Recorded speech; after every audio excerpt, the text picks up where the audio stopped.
there, it's me, Katie-Beth again, and welcome to episode 2 of College Cooking with Katie-Beth, the part of the show where I teach you how to cook, but my cooking skill level is pretty small, so this will be really easy. So here are the ingredients we start with, except for cornstarch. I don't know why I added cornstarch to this picture. You don't need this for baking tamales at all. Most of the stuff I got at Aldi, but you can get it pretty much anywhere in like the Spanish or Hispanic cooking section. Next, I used chicken breasts that I got at Costco. I only need about 2 every batch, so here are the individually wrapped chicken breasts.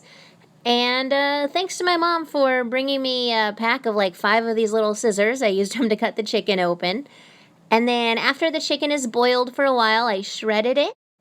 I have a tendency to overcook meat just to make sure it's dead. I boiled it for about 45 minutes to an hour. And then after that, I mixed in some enchilada sauce to give the meat the flavor.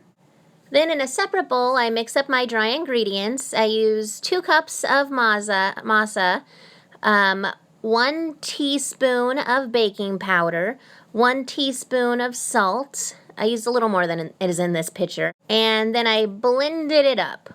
I used my little mixer just to make it easy. You can use a spoon if you want. And then add a cup of Crisco, or the generic that I used. And then a cup of water. I actually used the chicken broth from my boiled chicken to give it flavor. I don't know, I just wanted to use the chicken broth for it. And then you mix it up. Mine was still a little dry, so I added a little more water. From experience, you want to add more water if it's too dry instead of more Crisco, because then it's just it leaves like a gross film in your mouth. And then I decided just to make a second batch, so I just added more to it to make the second batch. And by added more to it, I just mean I doubled all the ingredients. So then here it was. This is the plain version.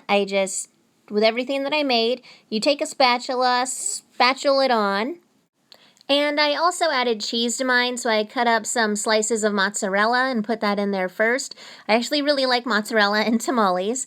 And then you just add the meat on and then fold it up. Since it had cheese, I folded both in so it wouldn't melt out while cooking. I also, since I had so much masa, I actually split it into the 2 batches, since I technically made 2. And I made the plain version, and then the other version I added enchilada sauce to give it a little more flavor while you're eating just the masa around it. And everyone did seem to really like the enchilada sauced masa ones better. So after you have it folded up, one tip I also used is when I couldn't get the corn husks to stay, I made some strings out of them and kind of wrapped them around there. This is what one batch looks like without doubling it.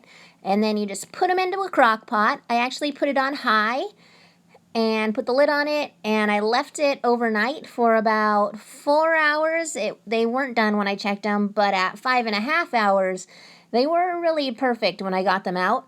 However, on the bottom, I did find that the ones on the bottom did seem a little burnt in some spots. Also, I think all the cheese grease and like enchilada sauce grease kind of melted out, so the bottom layer kind of fried in cheese grease a little, but not too bad. And here I was actually going to show you what the burnt one looked like on the inside, but I actually ended up eating it all, and I circled the part of the little brown spot that I didn't eat. So that's kind of what the burnt masa looked like. And there you go. That's how you make some easy tamales. One other tip I have is if you make really big batches, about halfway through or towards the 4th hour, you might want to switch them around so that the ones on the bottom are on the top and the ones on the top on the bottom. That way they get a little more even cooking and avoid that burning that I showed you in the one picture.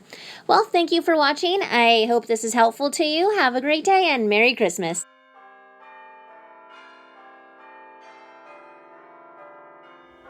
So it's California freezing right now, which is below 50 degrees in my studio right now. So I'm going to try and make this intro pretty quick.